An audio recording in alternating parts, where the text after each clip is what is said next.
Sejam todos bem-vindos à Igreja Batista Alameda. Nós funcionamos em Curitiba, Paraná, na Alameda Princesa Isabel 2192, e você é nosso convidado. Eu quero convidar você que está aqui no templo da Igreja Batista Alameda e você que está nos ouvindo em casa e nos vendo em casa. Feche seus olhos agora e vamos orar juntos.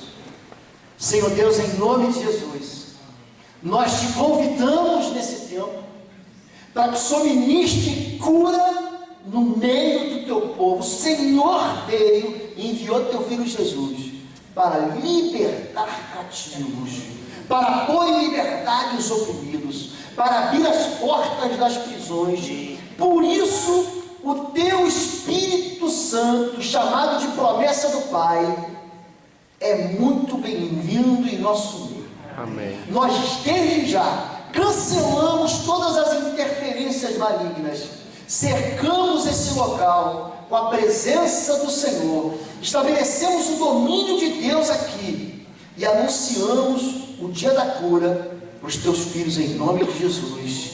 Amém. Amém. Hoje nós vamos falar sobre cura. Eu queria falar sobre cura de feridas da alma. Esse é o segundo tema do nosso seminário de libertação e batalha espiritual, Sangue nos Umbrais, que nós celebramos anualmente no final do ano, aqui na Igreja Batista Alameda. A nossa sociedade, a nossa família, o local onde nós devemos ser protegidos, ou deveríamos ser protegidos, é um local que muitas vezes produz feridas.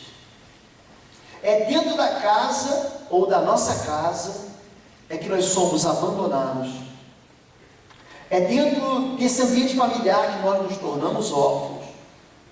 É dentro de casa que nós somos amaldiçoados. É dentro de casa que nós somos feridos, maltratados.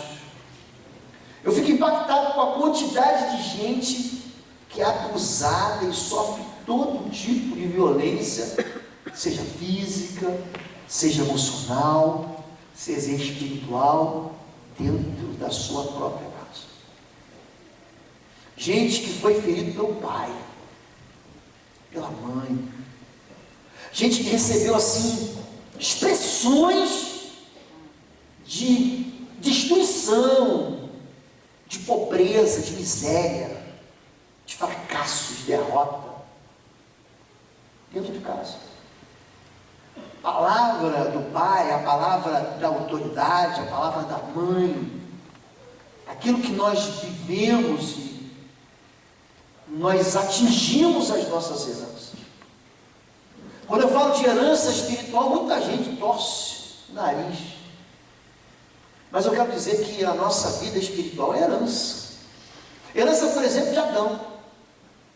Nós recebemos pelo pecado de Adão a herança da morte. Porque por um só homem veio o pecado, pelo pecado veio a morte. E tem gente que diz que isso não tem valor nenhum, pastor. Não, eu vim para a igreja de crente, levantei a mão, aceitei Jesus, está tudo bem. Ah, está tudo bem? Então diz para mim você, que foi violentado por quem tinha que te proteger. Fala para mim você, que só recebeu palavra de reprovação, desde que você é pequenininho. Então diz para mim você, que foi abandonado pelo teu pai. Teu pai foi covarde, devia cuidar de você e foi embora. Em nome da expressão hedonista, aquele amor ao prazer que diz assim, não, tem que ser feliz. Não, e seu marido, e sua esposa, seu filho, é eles que se virem. Quando a gente entra numa igreja e faz uma aliança com Jesus, você tem o seu nome escrito no livro da vida do Cordeiro. Na hora. Na hora, gente. Não fique pensando que quando você faz uma aliança com Jesus, ele fala, não, peraí que eu vou pensar, eu vou ver quem foi você, eu vou procurar aqui nos meus arquivos. Não, quando aquele ladrão, assassino da cruz, fala assim, lembra-te de mim, por entrar no teu reino, naquela hora Jesus diz, ainda hoje estarás comigo no paraíso. Hoje. Não lançou nenhuma centelha de dúvida no coração daquele homem pecador que disse: esse homem, nós recebemos um castigo que não é devido, mas esse homem não fez nada. Ele sabia que ele era merecedor daquele castigo, mas foi perdoado e salvo. Quando a gente se encontra com Jesus, gente, a gente já foi bem machucado. Machucados que nós mesmo produzimos, machucados que nós produzimos pela nossa rebelião, pela nossa desobediência, pelas nossas experiências de pecado, e traumas e machucaduras que recebemos porque os outros fizeram também. Quando eu faço atendimento em gabinete, eu gosto, eu me apaixonei por isso, eu sempre olho para a pessoa com os olhos de Jesus. Ninguém se aproximou de Jesus buscando perdão, buscando consertar a sua vida e recebeu de Jesus uma palavra de acusação. Quem faz isso é religioso. Jesus não faz isso. Jesus, ele fala do religioso: vocês atam fardos pesados, vocês nem entram no reino e não deixam ninguém entrar, vocês são malignos, vocês querem se assentar na cadeira de Moisés, mas vocês não creem em Moisés. Eu quero dizer para você que nos visita: Jesus é bom. Jesus é bom. As circunstâncias que nós vivemos, talvez os modelos de paz ao qual fomos submetidos, talvez não tenham sido tão bons. E é por isso que a gente tem que pegar a ferida da gente e expor. Eu sempre ensino aqui, por você que está visitando a gente, que uma pessoa que vive um momento de ataque demoníaco, de interferência maligna, foi alguém que pegou um cartão vermelho assim, e apresentou para Deus e disse: aqui você não entra. Ele expulsa Deus da sua vida. E a partir do momento que ele expulsa Deus da sua vida, ele abre uma brecha para todo tipo de maldade que acontecer na vida dele e na vida de quem é subordinado em autoridade a ele. Mas Deus veio para desfazer as obras do diabo. Eu quero dizer para você: é muito bom que você tenha vindo hoje. É muito bom você estar vendo esse vídeo na internet. É muito bom você estar ouvindo essa mensagem. Porque hoje Deus vai te curar. Amém. Porque Deus falou profundamente comigo durante essa mensagem. Amém? Amém. O príncipe das moscas habita nas feridas e caiu a Acasias pelas grades de um quarto alto que tinha em Samaria e adoeceu. E enviou mensageiros e disse: ide e perguntai a Baal-zebub, Deus de Ecrom, se sararei desta doença, segundo o livro de Reis, capítulo 1, verso 2. É a mesma entidade que é denunciada no Novo Testamento, e que diz lá em Mateus 12, 22 a 24: então levaram-lhe um endemoniado, que era cego e mudo, estava doente, enfermo, cego e mudo, e Jesus o curou, de modo que ele pôde falar e ver. Mas quando os fariseus ouviram isso, disseram: é somente por Beelzebul, o príncipe dos demônios, que ele expulsa demônios.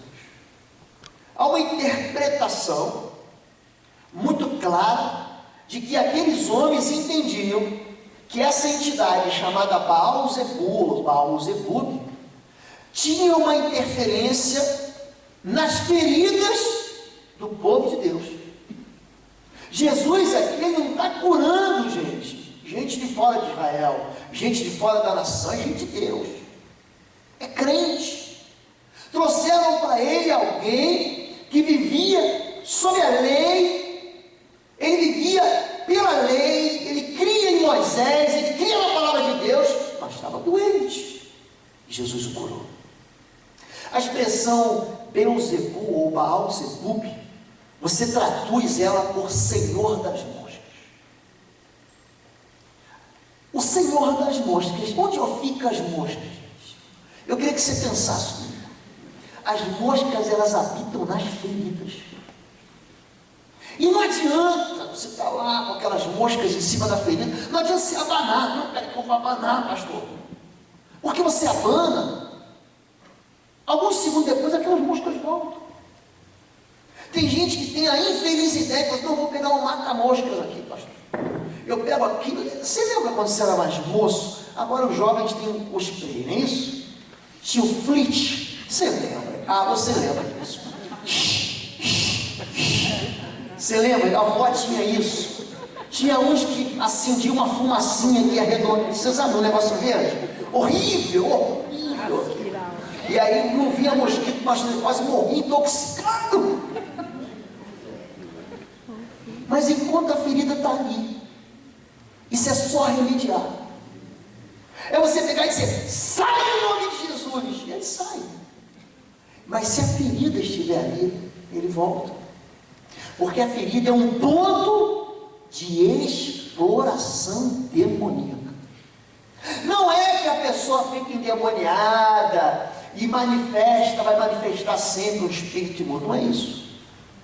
Mas é um ponto em que Satanás aprisiona a pessoa numa ferida, num machucado que não foi tratado, que não é exposto à limpeza. Tratar de feridas é pegar lixo e jogar fora da sua vida. Lixo. Se você não tratar o lixo, não adianta botar remédio para matar rato. Você tem que jogar o lixo fora. Uma pessoa curada, eu quero definir ela como uma pessoa aprovada. Eu queria trabalhar esse texto em 2 Timóteo capítulo 2, verso 15, em que o apóstolo Paulo diz, procura apresentar-te a Deus aprovado, como obreiro que não tem de que se envergonhar e que maneja bem a palavra da verdade. Como é que você define uma pessoa curada? Uma pessoa curada é uma pessoa aprovada. Aquele homem é um homem aprovado. Aquela mulher é uma mulher aprovada de Deus. Essa pessoa é curada. E eu quero mostrar para vocês aqui alguns sintomas de gente ferida. E você vai ver, puxa pastor, esse sintoma é meu. Pode ser que se enxergue um sintoma de alguém aqui. Mas eu queria que Deus tratasse a sua vida e você reconhecesse que existem aqui áreas da sua vida que precisam de tratamento para você ser curado. Procura apresentar-te a Deus e não aos homens. Então a primeira coisa que tem que lidar é com a aparência. 1 Samuel 16, 7, o profeta Samuel entra na casa de Jessé, lá na cidade de Belém, e ele diz, ele vai logo ungindo o primogênito de Jessé. Só que Deus fala assim, Deus não vê como o homem vê, pois o homem vê o que está diante dos olhos, porém o Senhor olha para o... Você sabe o que você não vê em mim? Sabe? Olha para mim agora, não lê por enquanto, não, olha para mim. A única coisa que você não vê em mim é aquilo que só Deus vê. Eu posso representar papel, eu posso ser um fingido, eu posso mentir para você, eu posso enganar a minha família, eu posso ser infeliz e dizer para todo mundo, está tudo bem. Quanta gente você conhece que o cara estava tudo bem, ele tentou fazer uma besteira com a vida dele. Como esse homem fez isso? Da onde que veio isso? Isso é o que a Bíblia chama de hipocrisia. Você representar um papel de quê? De que está tudo bem na vida dos homens, é o que é aparência. Mas ele tem aparência de crente, pastor. Quando no capítulo 2 de Gênesis, o último versículo do capítulo 2 de Gênesis diz assim, homem e mulher estavam nus e não se envergonhavam. Mas no capítulo 3, quando eles pegam, a primeira coisa que eles olham e falam assim, estamos nus. Aí sabe o que a gente faz? Sabe o que você faz? Você vai lá e se esconde. Aqui é transparente. Mas você vai para trás da figueira e você vai fazer para você roupas de figueira e vai se esconder. Por quê? Porque se você souber quem eu sou de verdade, você não vai me amar. E você também se esconde. Porque se eu ver de verdade quem você é e a ferida que você tem, eu não vou te amar. Então, homem e mulher passam a se esconder. E sabe como é que a gente vive? A gente vive do jeito de Jeremias capítulo 8, capítulo 6, verso 14, e curam superficialmente a ferida da filha do meu povo, dizendo: paz, paz, quando não há paz. Não, pastor, eu levantei a minha mão numa igreja, eu aceitei Jesus, eu fui batizado, eu fui discipulado, mas ele continua pecando, ele continua derrotado. Existe uma área da vida dele que é sempre ali ele cai, aí domingo após domingo, sexta-feira após sexta-feira, ele vem e pede perdão. Por quê? Porque tem uma ferida. E aí quando você abana a mosca, você cura levianamente. Não, pastor, coloca a mão na minha cabeça e olha que vai dar tudo certo. Se a tua ferida está lá dentro,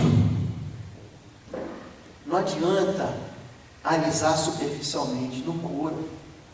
A gente vai ter que entrar lá dentro e arrancar o quê? O câncer que está te matando. Procura apresentar-te aprovado. Gente, para que eu seja aprovado, os nossos jovens estão fazendo agora no final do ano, todo fim de semana tem uma prova. É prova do Enem, é prova da Universidade Federal, aí no outro é prova da PUC, aí depois é prova do centro. Prova. Você só vai ser aprovado se você fizer a prova. Bem-aventurado o homem que suporta a provação, porque depois de aprovado receberá a coroa da vida que o Senhor prometeu aos que amam. Tiago 12. Uma pessoa, para ser aprovada, então, olha para mim, querido, a prova não é ruim não. Pastor, mas vem e levanta outro gigante. A prova só existe para que você seja aprovado. A prova só existe para que você tenha de novo uma oportunidade de vencer aquele que já vem te derrotando, aquele que derrotou teu pai, aquele que derrotou teu avô, aquele que derrotou tua avó. Você, olha para mim aqui, Deus não vai tratar você superficialmente. Deus não vai chegar contigo e encontrar com você na sexta-feira e dizer para você tchau, aí você vai embora e volta na próxima sexta. Deus, ele vai habitar em você. Porque o texto diz: procura apresentar-te a Deus aprovado como obreiro. O que quer dizer obreiro? Qual é a obra de Deus? Qual é a obra que Deus quer que você faça? Qual é a obra que Deus quer para o pastor Calixto? Qual é a obra que Deus quer para o Vitor? Qual é a obra que Deus quer para o Giovanni? Qual é a obra que Deus quer para o Werner? Qual é a obra que Deus quer para o Oswaldo, para o Henrique, para o Sebastião? Qual é a obra? A obra de Deus. Bota o cinto. Botou o cinto? A obra de Deus é você. Você é a obra de Deus. Deus está fazendo uma casa em você. Deus é rei, Ele mora dentro de você. E Ele não vai tratar as suas feridas superficialmente. Não vai, querido. Ele vai te purificar. Porque é dentro de você que Ele mora. Deus não mora em barraco, querido. Deus é rei. Rei mora em palácio. Quando te perguntarem: o que você é? Você diz: eu sou o palácio do meu Pai. Eu sou o palácio de Deus. Deus mora aqui dentro. Você está entendendo? E para você ser transformado num palácio, você vai ter que ser provado. Para ser aprovado. Razão das provas. Número 1. Nos expor, eliminando as impurezas. Tira da prata a escória e sairá um vaso para o fundidor. Provérbios 25:4. Gente, você sabe como é que funciona? Sabe de onde que vem a palavra provação? Sabe de onde vem? Vem do processo de se fazer uma espada romana. Sabia disso? Como é que funciona esse processo? Você pega o aço, esquenta a uma temperatura de 1500 graus, e aí aquele aço vira um composto chamado austenita, e ali o ferreiro pega um martelo e bate. Pá, pá, pá. Esse processo vai fazendo com que a espada fique dura e vai eliminando as rachaduras, vai eliminando as ranhuras, as fissuras. E depois que aquilo ali está quente, ele pega e joga na água. É isso que Deus está fazendo com você. Coloca no fogo, bate com o martelo, coloca na água, coloca no fogo, bate com o martelo, coloca na água. Você é a obra de Deus. Dá um amém mais aleluia. Deus não vai tratar você de qualquer jeito. Deus não tem filhos de segunda categoria. Você é filho, você é filha de Deus. E tudo que não presta na tua vida, Deus vai arrancar. Amém. Não é porque Ele é mau, é porque Ele quer que você seja igualzinho a Jesus de Nazaré. Número 2, testar nossas reações instantâneas, sabendo que a aprovação da vossa fé produz a perseverança, e a perseverança tem a sua obra perfeita, para que sejais perfeitos e completos, não faltando em coisa alguma. Tiago 1, de 3 a 4. Você vai ser aprovado para ser igual a Jesus. Você vai ser aprovado porque na aprovação é que você é testado nas suas reações instantâneas. Um tempo atrás, muitos anos atrás, eu passando um momento de dificuldade financeira muito grande, gente muito grande.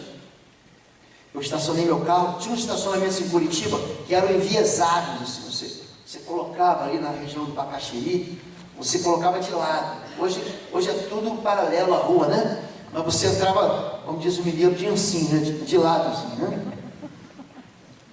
Mas eu coloquei o carro e resolvi, na hora de sair, que eu fui dar ré, que eu girei demais o volante do carro, eu arranhei o carro do lado. Eu só escutei aquele barulho, eu já estava fora. Sabe o que eu fiz na hora? Botei a primeira e acelerei. Em ação imediata, fugi.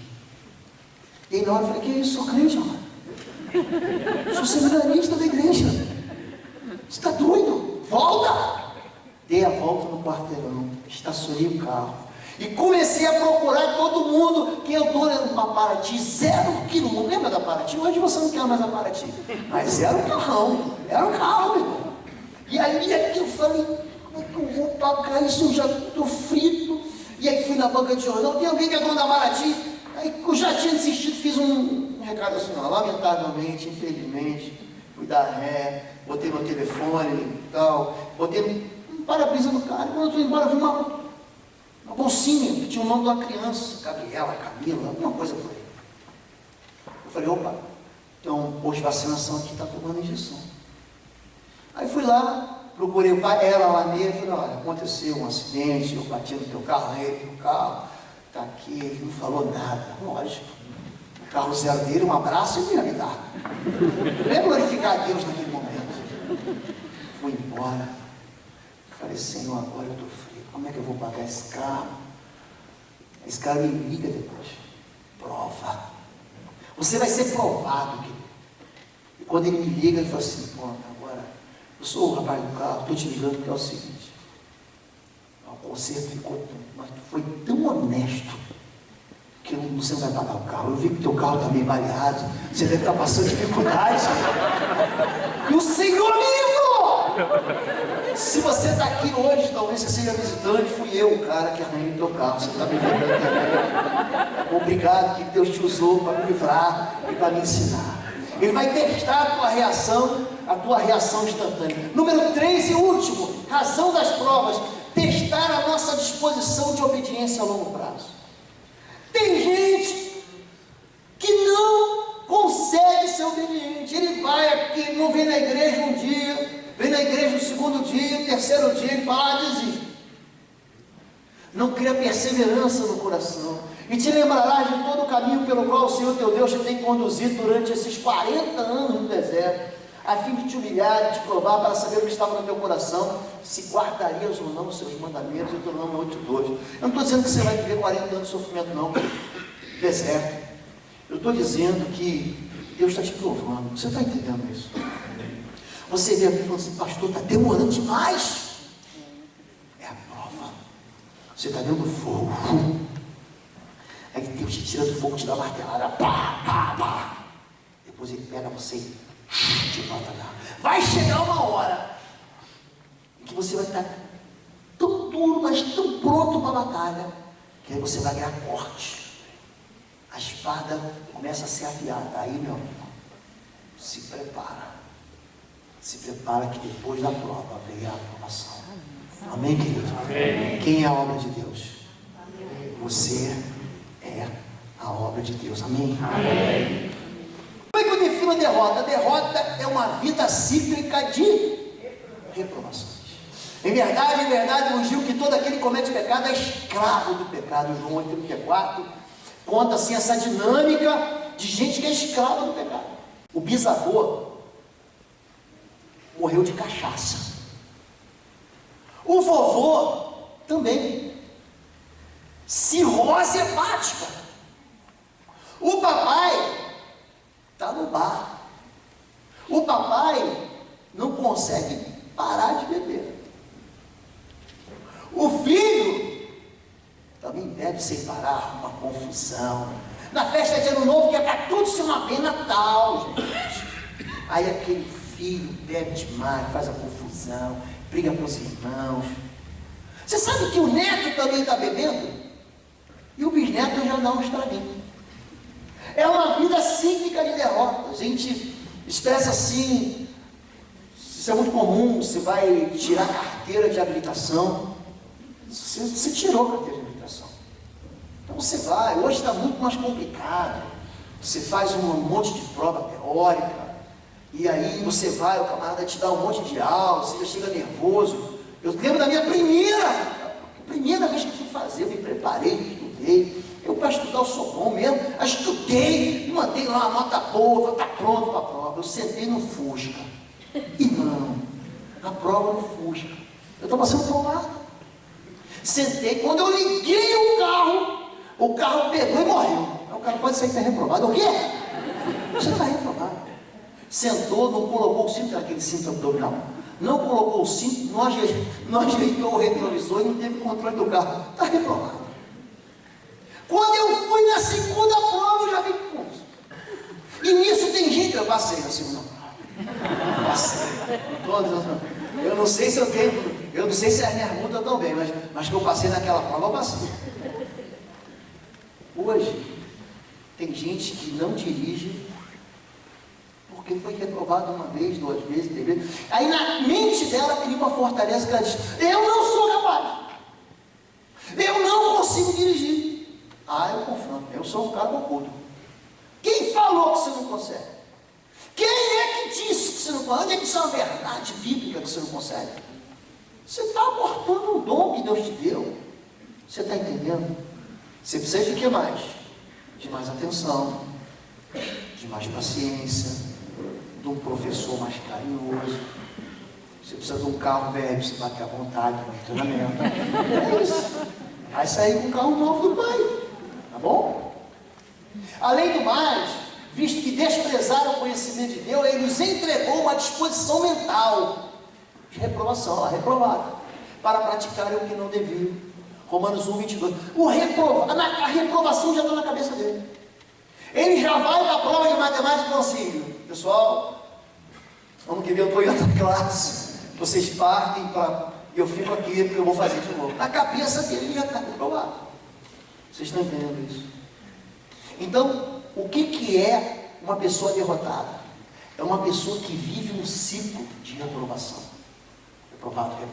A mãe reprova, o pai reprova, o professor reprova. Todo mundo diz para ele: você não vai conseguir, você não vai chegar lá, você não vai ser ninguém, você não vai ser nada na sua vida.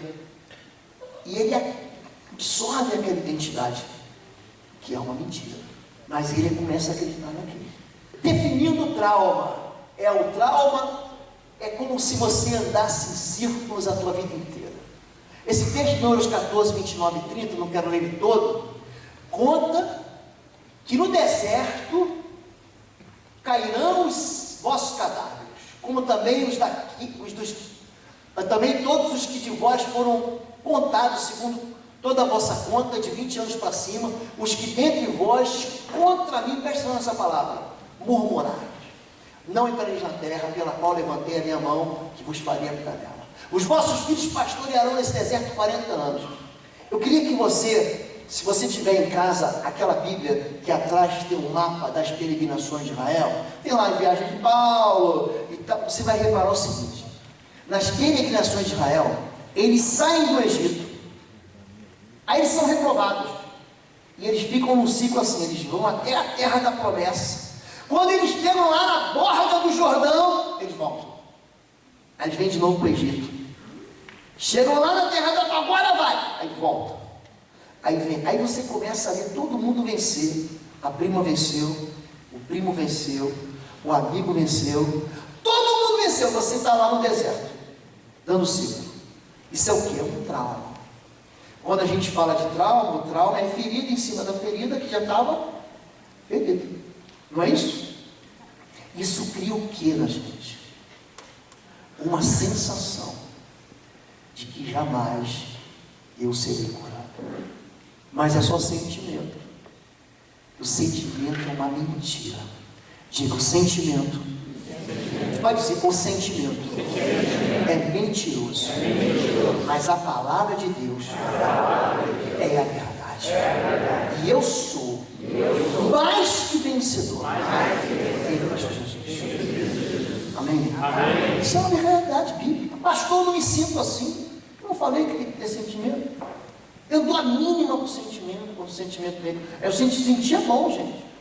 Mas quando vê esse sentimento mentiroso, você tem que jogar fora da tua vida. Isso não presta. E aí o que cria? Lembra da vergonha?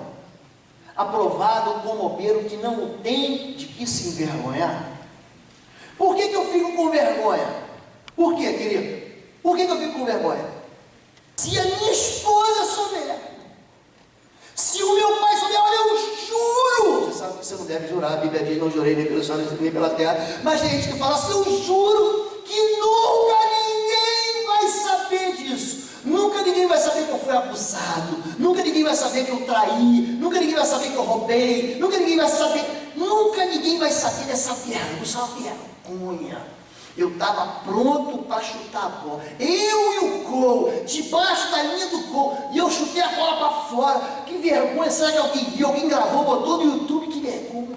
Por apresentar-te a Deus aprovado como alguém que não tem do que se envergonhar. Essa palavra é muito importante você entender. Olha para mim, querido. Uma pessoa com vergonha, ela vai viver em trevas. Tudo aquilo que está oculto na vida do teu marido, na vida da tua esposa, na vida da tua filha, na tua vida, está em trevas. Esse ocultismo é um território sob jurisdição satânica. Quando você pega assim as suas derrotas, os seus fracassos, as suas misérias, os seus abusos, a vezes que vocês foram abusadas, quando você esconde isso, e ninguém vai saber, ele fica em trevas. Quem que é o príncipe das trevas, igreja? O diabo. É por isso que no processo de libertação, é importante você falar a verdade. E o que o pastor vai falar? Não, vai falar que você é um homem corajoso. Vai falar aquilo que ele fala sempre, é um homem de fé, é um homem que quer se consertar, é um homem que está ferido, que precisa se curar. Porque se você não for curado, se você manter a vergonha, isso cria 3 mecanismos na tua vida. O primeiro mecanismo chama-se hipersensibilidade. Você sabe que uma pessoa hipersensível, você vai chegar perto dela para dar um abraço, e não encosta em mim. É uma área que ninguém pode tocar. Não fala com o papai de dinheiro. Não toca no assunto daquela fulana lá de trás. Não liga essa música, isso é música proibida, isso me lembra um passado que me envergonha. Hipersensibilidade. Já viu gente melindrosa? Gente melindrosa é o seguinte, isso acontece, é muito comum. Você prepara o sermão, ele vem à igreja, um amigo convida, o pai chama, a mãe convence, aí o pastor prega, ele fala assim: você me dedurou para ele, você contou a minha vida para ele, eu não volto mais aqui. Gente melindrosa, você tem que dar a volta, tem que ir no sapatinho. Aí para você falar com ele, tem que ter um jeitinho, você não pode ir direto ao assunto, você diz assim: não, eu tenho que te contar a notícia. O gato subiu no telhado. Você tem que contar a história dando uma volta, porque ele é hipersensível. Número 2, essa ferida que está lá, que é hipersensível, você não pode encostar, gera um retraimento. Toda vez que você vai tocar no assunto, ele já foge.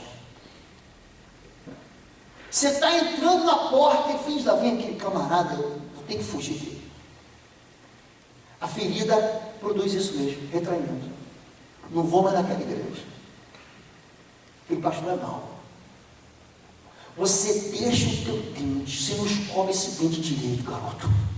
Você não passa fio dental. Aí nasce uma panela, aí uma cárie. A Fabiola sabe bem disso. Aí você não trata a cárie, vira um canal. Você não trata o canal, vira um abscesso. Aí você quer me dentista. Eu não quero sentir dor. Você já produziu aí um trauma, está traumatizado. Aí vai dizer que aquela picadinha de agulhada, aquela agulhada de dentista dói? Irmão, eles não voltam mais nesse dentista. Entenda que o fato de você ter vergonha e não expor a ferida só vai prejudicar a tua vida. Só isso. Quanto mais você demorar, quanto mais você deixar que isso se prolongue, pior vai ficar essa ferida. Não, pai, eu vou buscar um alívio. Já viu gente que pula de igreja em igreja? Acontece assim. Não, esse culto é muito pesado. Esse culto aqui está muito duro. Querido, Deus está submetendo você a uma possibilidade de cura. Você está fazendo o quê? Número 3, isso cria um processo de vulnerabilidade.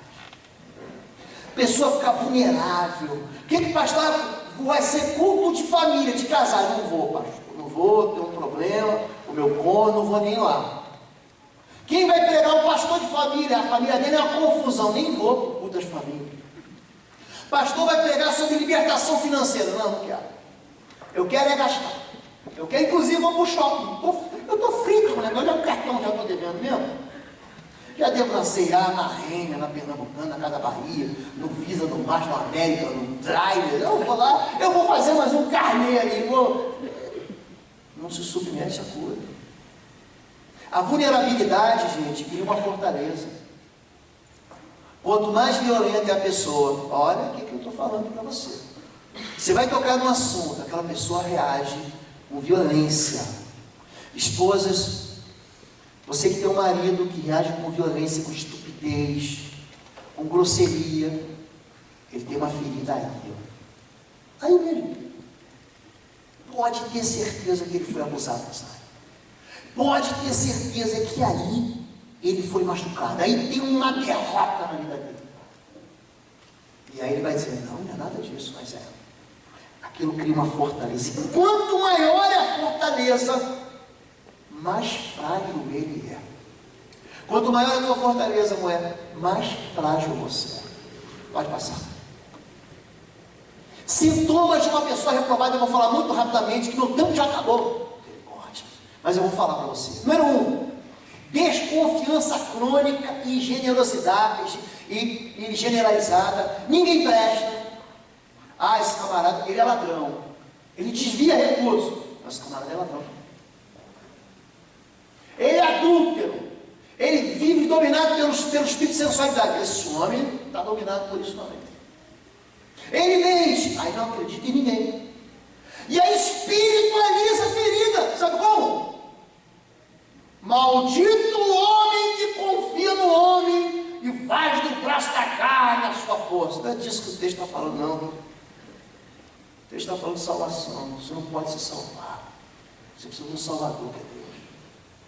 E aí no coração dele é isso aqui, ó: desconfiança crônica. Ele não acredita em ninguém, ele julga todo mundo segundo ele mesmo, segundo aquilo que ele é, segundo aquilo que ele pensa, segundo as suas próprias derrotas. 1, 2, 3, 4, 8 provê um retrato do nosso homem interior. Número 2, estagnação e desânimo. Esse é um sintoma de gente ferida, esse é um sintoma de uma pessoa reprovada, resultado de um estresse espiritual. Eu fui derrotado, eu fui derrotado, eu fui derrotado, eu fui derrotado, eu já não acredito mais porque eu fui derrotado, eu perdi de novo. É a 5ª vez na minha vida que eu sou abandonado. É a 10ª vez que eu arrumo um emprego e sou mandado embora. É a 5ª vez que eu não consigo tirar esse carro da garagem aqui, eu não vou tirar mais porque eu vou bater de novo. Resultado de um estresse espiritual. 1, 2, o terceiro item, um grãozinho de areia passa a pesar 1 tonelada, e a desistência e a apatia acabam se instalando. Mas é tão simples, é simples para você. Para mim, que eu venho sendo derrotado a minha vida inteira, para mim isso é um problema. Eu vou falar de física. Quantos aqui gostavam de física? Levanta a mão. Física. Sempre gostei muito de física. Muito. Eu gostava de humanas, eu gostava de exatas. Eu nunca gostei de línguas. Mas eu tive notas boas em língua, mas eu detestei isso. Hoje, quando eu viajo, eu olhava minha tradutora oficial, que é a minha filha. Falei, foi para isso que eu te paguei cursinho. Fala, na hora que eu te escuto. Minha tradutora. E física tem um negócio interessante, que é a fórmula do trabalho. Trabalho é força versus deslocamento. Pastor, eu faço uma força e não saio do lugar. Derrota, não está deslocando. Se você faz força, mas não anda, estagnação. Você fica no mesmo lugar. Aquele grãozinho de areia que é um probleminha. É um probleminha. Gente, eu estava lembrando outro dia da primeira vez que eu saltei de paraquedas. Irmão, é uma experiência. Você devia experimentar. Mas eu garoto, eu tinha 16, 17 anos, o Fabiola foi me ver, a gente namorava. E ela foi lá, não sabia como eu estava morrendo de medo. E no final das contas, eu falava assim para mim, meu irmão, eu não vou pular nada. Eu vou subir no avião, mas na hora de saltar, eu não salto. Eu não salto de jeito nenhum. E todo mundo entra marchando e cantando canções de soldados valentes, entrando no avião. Gente, quando você entra no avião, todo mundo se borrando de medo. Não tem macho não, não tem homem forte não. E o avião decola, e aquela porta aberta, o vento na cara. Você esquece tudo que você treinou. Eu só lembro que alguém viu uma luz vermelha, ele uma buzina. Quando eu vi, eu já estava fora do avião. Não sei se eu me joguei, se me empurraram, se eu caí de lá, se eu tropecei. Mas depois que você salta a primeira vez, quero de novo. Eu quero de novo, quero ir. Aí você salta 1, 2, 3, 4, 5, 6, aí acaba o curso. Que depois você tem que pagar. Enquanto lá você está de graça, depois eu nunca mais vou ver. Número 3. Ressentimento e prevenção. Isso aqui é muito interessante. Todo ressentimento vai criar uma barreira e vai construir um conflito com o discernimento da vontade de Deus. Ele vai achar sempre que aquilo que ele quer é a vontade de Deus. É uma pessoa ressentida. Ele não sabe de nada. O que Deus quer para a tua vida? Não sei, pastor. Eu sei de uma coisa. Deus não quer que eu vá para aquela cidade. Deus não quer que eu vá para aquela igreja. Deus não quer que ele só sabe aquilo que Deus não quer. Ele nunca sabe aquilo que Deus quer para a vida dele. Ele não faz ideia daquela obra que Deus quer fazer na vida dele. Só aqui embaixo, só nega o perdão e torna-se aprisionada, o que denuncia um forte estado de reprovação. Gente reprovada é gente que se recusa ao perdão. Ressentimento. Olha para mim, querida e querido. Você tem que voltar lá atrás e pedir perdão. Eu sei que não é fácil. Você tem que restituir. Você tem que voltar lá atrás e pedir perdão por aquilo que você fez. você tem que voltar atrás e perdoar. Não tem outro caminho. Se você não perdoar, você vai continuar derrotado. Você vai ter que liberar o perdão. Eu estava lendo o livro do pastor Cote, ele fala o seguinte, que quando ele lê aquela sondagem que ele faz inicial, que vê que houve muito abuso na vida da pessoa, ele fala assim, você está disposto a perdoar? Ele fala, não vou perdoar. Então eu nem começo o processo de libertação de você. Porque essa é uma área que se você não trabalhar, você não vai ser liberta nunca. Você tem que perdoar. Número 4. Quarto sintoma, atitude de fuga. Essa aqui é linda. Essa aqui eu gosto dela. Fugir é uma das mais fortes tentações para alguém que se encontra num estado de reprovação. Vocês lembram de Moisés? Moisés mata o soldado egípcio, não é isso? Ele é descoberto, o que ele faz? Foge. Jonas, Deus falou o que é para ele? Vai para Nínive. O que ele faz? Pega um navio e foge da presença de Deus. Gente, você já viu gente fugir da presença de Deus? Gente que não quer vir à igreja? Por que você acha que uma pessoa não quer vir à igreja? Porque essa pessoa é inteligente. Não fica pensando que teu filho, teu marido, tua esposa, teu primo, teu pai é uma pessoa. Ele é inteligente. Ele vai jogar a culpa para a igreja, porque ele foi ferido na igreja. Ele vai jogar a culpa no pastor. Porque tem pastor que machuca. É gente. Ele vai jogar a culpa no irmão. Ele vai jogar a culpa porque ele perdeu uma posição na igreja. E isso é comum. Qual é a única realidade aqui? É que ele guardou no coração dele um machucado que envergonha ele. É que ele faz? Ele foge. Pode ter certeza, ali tem pecado secreto. Eu não estou falando de pecado cabeludo, não. O pessoal pensa logo num pecado cabeludo, adultério, assassinato, roubo. Não é não. É amargura mesmo.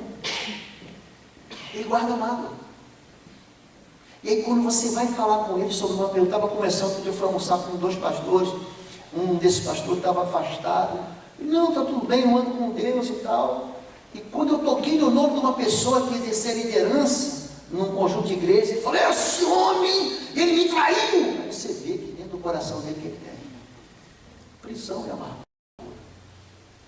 O homem que foge, gente, ele tende a buscar alívio e conforto. Mas o medo e a fuga se unem no oposto da solução. Ele, se manda. Eu quero que você leia comigo esse último ponto aqui, diz assim, desconhece o coração de Deus, achando que ele é muito duro e decide fugir, abandonando o plano de vida para as suas vidas e começa a vagabundear pela terra. Uma pessoa reprovada, que passou por aquele ciclo de derrotas, de pecados, ele tem medo de Deus, sabe disso? Ele aprendeu na igreja dele, aprendeu na denominação dele. Quantos aqui vêm de uma cultura católica, como eu vim, que mamãe falava assim, Deus está zangado, por isso que está vindo esse trovão, papai do céu, irmão, está zangado com você. Meu Deus, gente, quando eu entrava na igreja, eu pegava aquela água benta para fazer o sangue, eu fui tremendo. Se eu olhar para o lado, não posso nem olhar para a menina bonita, que se eu olhar, ele vai me mandar um raio na minha cabeça. Você está entendendo? Pessoa que foge, na verdade, não conhece Deus. Eu vou mostrar para vocês o que aconteceu com Caim, que ele virou vagabundo sobre a terra. Pode passar. Eis que hoje me lanças da face da terra. Isso quem fala não é Deus, não, é Caim. Também da tua presença ficarei? Se esconde de Deus, foge. Serei fugitivo e vagabundo na terra, e qualquer que me encontrar matar-me-á. O Senhor, porém, como é que eu gosto disso? Olha como é que Deus é bom. O Senhor, porém, lhe disse, portanto, quem matar a Caim 7 vezes, sobre ele cairá a vingança, e pôs o Senhor um sinal em Caim, para que não ferisse quem quer que o encontrasse. Como é que Deus tratou o pecado dele? Com maldade? Não. Deu um livramento para Caim. Fez uma marca em Caim, falou assim, ninguém pode, o teu julgamento quem vai fazer sou eu, Caim. Ninguém vai te maltratar. Olha para mim, querido. Você que pecou, Deus é bom. Jesus foi castigado na cruz por causa de você. Jesus castigou os teus pecados na cruz. Pode passar. Pode passar isso também. Quinto e penúltimo, ingratidão e crítica. Uma pessoa ingrata é uma pessoa que tem um forte sintoma de reprovação. Uma pessoa que só critica você. Não consegue ver nada de bom. Ele critica o líder, o pastor, o pai, a mãe. Ele critica o professor, ele critica a escola, ele critica o sistema, ele critica o governo, ele critica o presidente. É um homem sem gratidão. É isso aqui. Gratidão é termômetro de saúde espiritual. Um dos maiores segredos da prosperidade, sabia disso, queridos? Sabia disso? Gente que murmura e é ingrata está no caminho da miséria. Deus pega o povo de Israel, arranca o povo de Israel com o braço forte, manda 10 pragas, manda o povo viajar 2 semanas daqui e ali, o povo reclama, critica Deus, reclama de Deus, reclama, murmura, e Deus fala: 10 vezes vocês murmuraram contra mim. Portanto, 40 anos vão ficar nesse deserto. Sabe qual é a causa da miséria?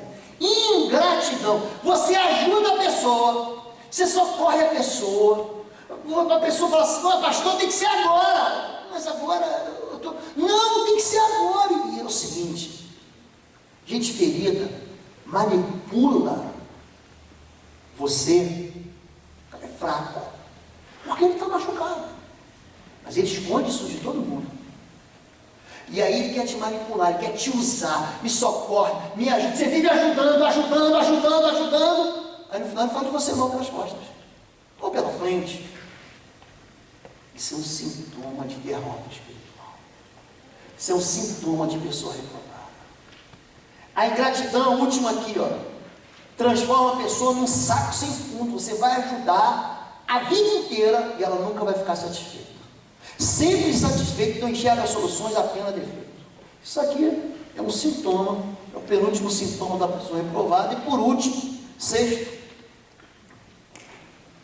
vanglória ou isolamento. Prepara agora, irmão. São reações em extremos opostos na tentativa de disfarçar ou encobrir o quadro de reprovação. São sustentados pelo orgulho, a vanglória é sustentada pelo orgulho, e o isolamento pela vergonha. Ele se isola, ou ele vai trabalhar em tudo que é ministério, tornam-se insuportáveis devido à vanglória, ou são decepados pela solidão do isolamento. A maneira de disfarçar a reprovação é através da vanglória, onde passa a se autoafirmar em busca de reconhecimento. Se esconde atrás do ativismo, de uma posição de liderança, até mesmo usa performance ministerial para compensar os fracassos morais e emocionais. Vanglória, isolamento. Tem mais. Isso aqui é muito importante, querido. Gente que se coloca como profeta. Por exemplo, isso aqui é um exemplo. Profeta é um dom ministerial de Deus. Alguém que denuncia o afastamento de Deus, quer trazer você de perto, para perto de Deus. Fala em nome do Senhor, mas estão tentando manipular respeito espiritual. É um show de carnalidade. Ora em língua estranha, traz uma palavra profética, fala quando Deus não falou nada, quer manipular as pessoas, quer controlar desejos.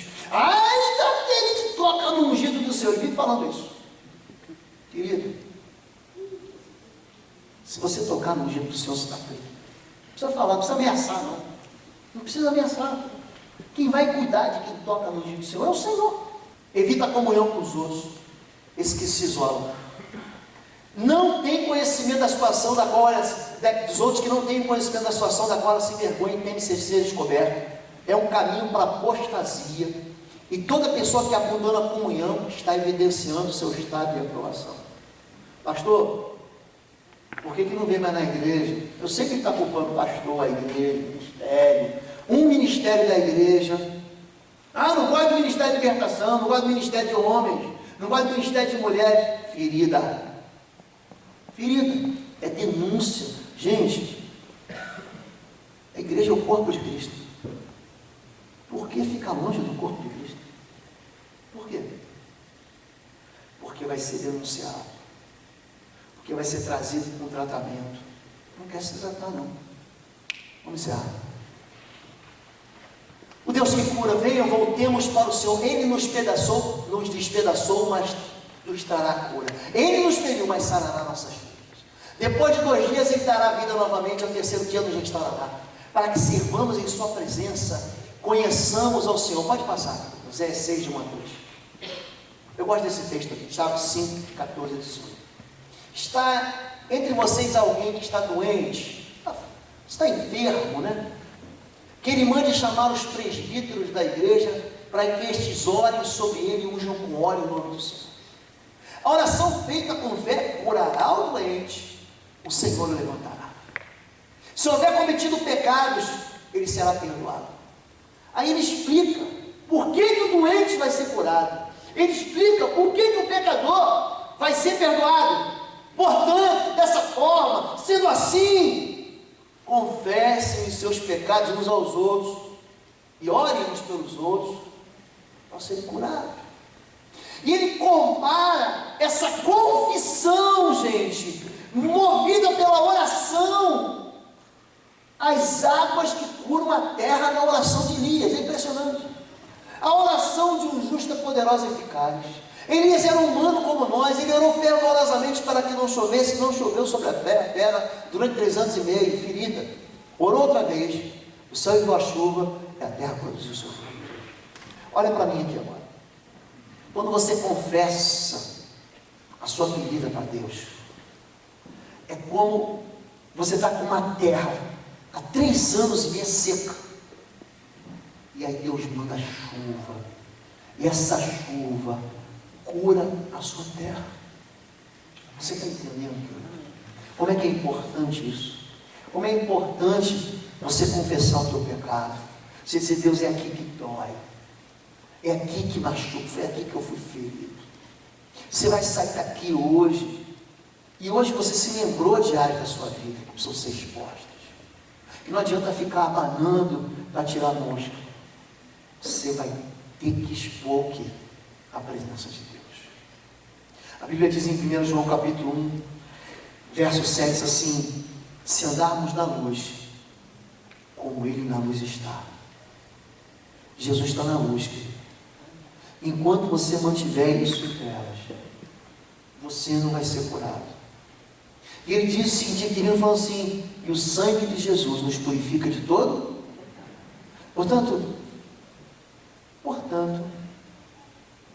Deus, ou o sangue de Jesus, não encobre pecados encobertos. Você está entendendo? O sangue de Jesus não purifica pecados encobertos. Você entendeu porque é importante você ser curado? Quero orar por você. Você pode ficar em pé? Você que está em casa, feche seus olhos. Você que está nos ouvindo, se possível, feche seus olhos. Queria que você colocasse a mão no seu coração agora. Coloca a mão no seu coração. Eu quero convidar você agora a pedir para que Deus sonde o seu coração. Diga para Deus assim: Deus, vê se há em mim algum caminho mau. Vê se há em mim algum lugar em que eu resisto à cura. Vê se há em mim alguma área do meu coração que eu escondo do Senhor. Alguma área da minha vida que eu tenho vergonha. Eu vou orar por você agora. A Bíblia diz que na cruz Jesus levou sobre si as nossas dores, as nossas enfermidades. A única ferida que Deus não sara é aquela que a gente guarda. Mas se a gente colocar para Ele, já foi pregado aqui muitas vezes sobre Jefté. Jefté foi filho de uma prostituta, rejeitado pelos seus irmãos, e depois ele é convocado a voltar e lutar em favor do povo que o rejeitara. E ele estabelece uma condição: eu volto, eu vou lutar, mas se eu me tornar líder de vocês. E ele, enganado por aquela ferida da sua alma, ele retorna, E ele faz um voto. Ele diz para Deus que se ele vencesse, ele ofertaria a primeira pessoa que saísse na porta da sua casa. Só que ele se esqueceu de uma coisa. Na sua casa habitava obviamente a sua esposa, a sua filha. Ele estava oferecendo alguém da sua família como sacrifício, e ele esqueceu que Deus não aceitava sacrifício de gente, de pessoas, mas era um engano da alma dele, a alma ferida, que estava ofertando o sacrifício ao Deus das feridas. Muitas vezes nós estamos pensando que estamos oferecendo um sacrifício a Deus, mas na verdade estamos oferecendo um sacrifício a nós mesmos, para aquele que nos feriu. Então, a primeira coisa é você reconhecer que precisa de cura. E agora, qual é a área da sua vida que você precisa de cura? Área emocional? Área física? Qual é a área? Senhor Deus, em nome de Jesus, o Senhor é o único que sonda os corações. O Teu Espírito Santo é o único que tem o poder de convencer o coração humano a se render, a se dobrar diante de Ti e confessar seus pecados, seus erros, e expor as suas feridas. A Tua palavra diz: se confessarmos os nossos pecados, o Senhor é fiel, é justo para nos perdoar. Senhor, a ferida da culpa, a ferida da rejeição, a ferida dos maus tratos, da injustiça ao fraco, a ferida das perdas, a ferida do abuso, a ferida da alma. Senhor Jesus, traga agora esse coração para perto de Ti, Senhor, e nós cobrimos agora essas feridas com o poder do sangue da cruz. Que haja, Senhor, quebrantamento, que haja agora entrega total, submissão, Senhor, para que o Senhor possa tocar agora nessa ferida, nessa área de perda, nessa área de injustiça, nessa área de abandono, nessa área em que os sonhos foram frustrados. Mas agora, Senhor, no poder do nome de Jesus, nós pedimos que haja restituição, que haja cura, que haja libertação, que toda acusação, toda culpa agora cesse no poder do nome de Jesus. Que cada vida aqui saiba agora com ousadia lançar na cruz do Calvário toda a sua dor, toda a sua tristeza, toda a sua angústia, todas as suas feridas. E nós cobrimos, Pai, essas vidas com a Tua unção e com a Tua autoridade, e profetizamos que nesta noite saiam daqui livres, restaurados pelo poder que há no nome de Jesus. Você pode repetir assim: eu recebo, Senhor, em nome de Jesus. Deus te abençoe, em nome de Jesus. Há poder no toque de Jesus. Sinta a presença de Jesus nesse lugar. O cego não podia ver Jesus, mas Jesus tocou em sua vida. Creia no poder de Jesus e Ele vai tocar em sua vida nessa noite.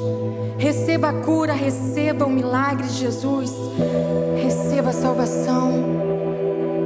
O seu relacionamento receberá cura. Tudo que você necessita, coloque diante do Senhor. Clame pelo nome de Jesus. e a sua vida nunca mais será a mesma.